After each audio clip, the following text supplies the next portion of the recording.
Hello, हां, advocate Kulkarni ना? नमस्कार, मी चंद्रकांत मेहेंदळे, रूपम कॉस्मेटिक्स. हां साहेब, मला माझ्या मुलासंदर्भात जरा तुमच्याशी बोलायचं होतं. सारंग मेहेंदळे. हां हां हां हां ॲक्च्युली काय झालंय ना, त्याच्यावर एक खोट्या खुनाचा आरोप ठेवला गेलाय. तर त्या संदर्भात मला तुमची मदत हवी होती. माफ करा मेहेंदळे साहेब, सारंग मेहेंदळेंची केस आम्ही घेऊ शकत नाही. अहो वकील साहेब, अहो तुम्हीच असं म्हणालात तर आम्ही कोणाकडे जायचं? आणि विश्वास ठेवा आमच्यावर, आमच्या मुलांनी खून नाही केलेला. माफ करा. अहो हॅलो, मुंबई पुण्यातले सगळे वकील ट्राय करून झाले, कोणीच सारंगची केस घ्यायला तयार नाही. खरं सांगू तिलोत्तमा, आयुष्यात पहिल्यांदा एवढं हेल्पलेस वाटतंय, आणि तेही सारंगच्या बाबतीत असं व्हावं. खरंच. थांब, मी बघतो.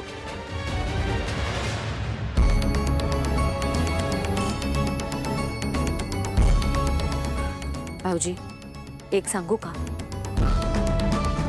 आत्ता तुम्ही दोघंही ह्या गोष्टींचा विचार नका करू. यातून मार्ग नक्की निघेल, मला खात्री आहे. आणि मी आहे ना तुमच्यासोबत. तुमच्यासाठी पण ताट घेऊन येऊ? नाही नाही, मी करतो मॅनेज. तुम्ही फक्त तिलोत्तमाकडे लक्ष द्या. ठीक आहे. तिलोत्तमा, खाऊन घ्या. मला नको आहे का? 2 घास खा प्लीज. तू आजारी पडलीस तर सारंगला बरं वाटणार आहे का? सांग मला. आणि तू आजारी पडलीस तर कोण धावपळ करणार? सांग. थोडं खाऊन घे.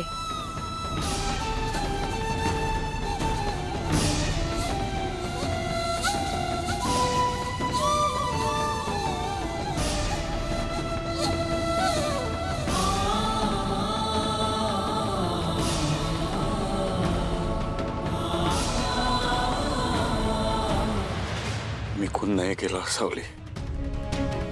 मी एका व्यक्तीचं का खून करीन? बघा, आपलं प्रॉडक्ट वापरून कोणाचं आयुष्य उद्ध्वस्त होऊ शकतं याचा विचार पण नाही करू शकत मी. कोण काय करेन सावली?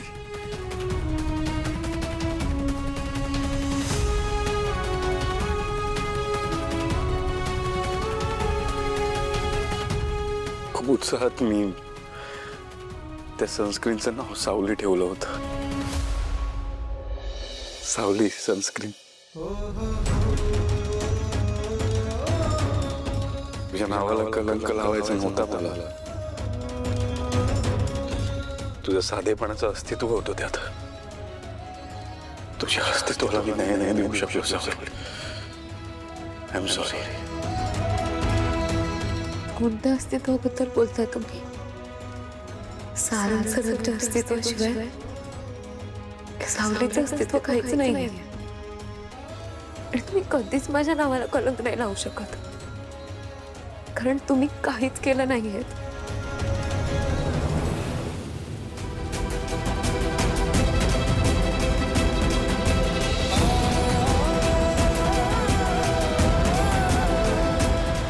आदित्य सर, मी नाही जगू शकत तुमच्याशी. तुम्ही माझा श्वास आणि तू माझा जीव आहेस. मी तरी कसं जगू तुझ्याशिवाय? हा, काही झालं तरी आपण एकत्र जगायचं आणि एकत्र.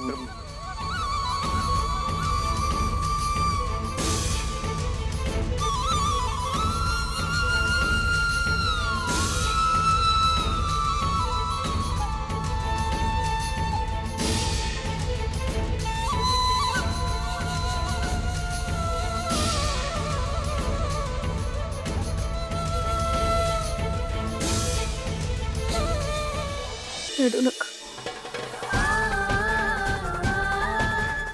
बरं का, मी ना तुम्हाला वचन देते, येणारी दिवाळी आपण एकत्र घरात साजरी करूया. मी तुमच्या आवडीचा फराळ बनवेन. शंकरपाळ्या, करंजा, चकल्या, बेसनाचे लाडू, रव्याचे लाडू. अजून काय आवडतं तुम्हाला? आणि हो सारंग सर, आपण ना ट्रक भरून फटाके फोडूया, खूप मज्जा करूया.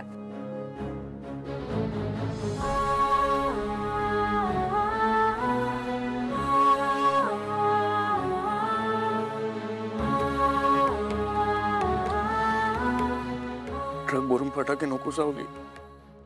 का? एअर पोल्युशनची केस लावतील आपल्यावर. तुला पण आत टाकतील माझ्यासोबत. गप्प बसा तुम्ही. डब्यात काय आणलंयस? बसा सांगते.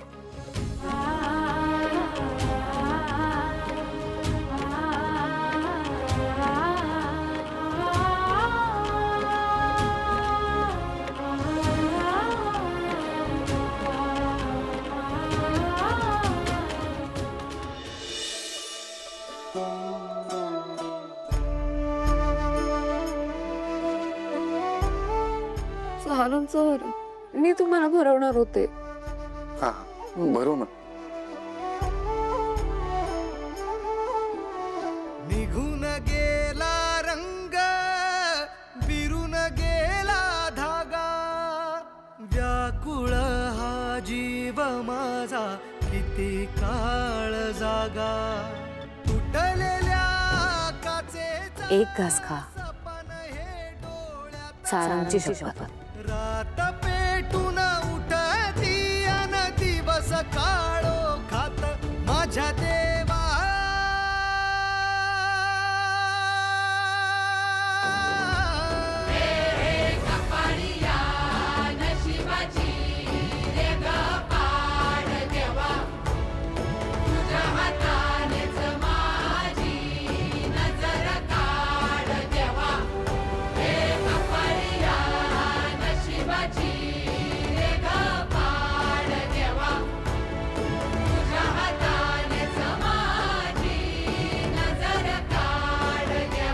माझ्या देवा.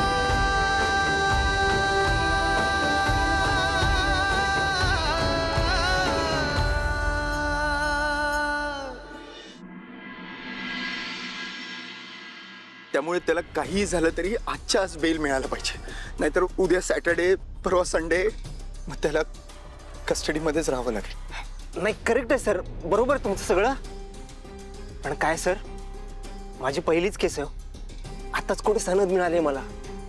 पण सर, तुम्ही कधी ना कधी प्रॅक्टिस केली असेलच ना, थोडीफार प्रॅक्टिस केली आहे ना सर, खूप प्रॅक्टिस केली म्हणे. पण डायरेक्ट खून म्हणजे नाही, पण त्यांनी खून केलंच नाहीये ना.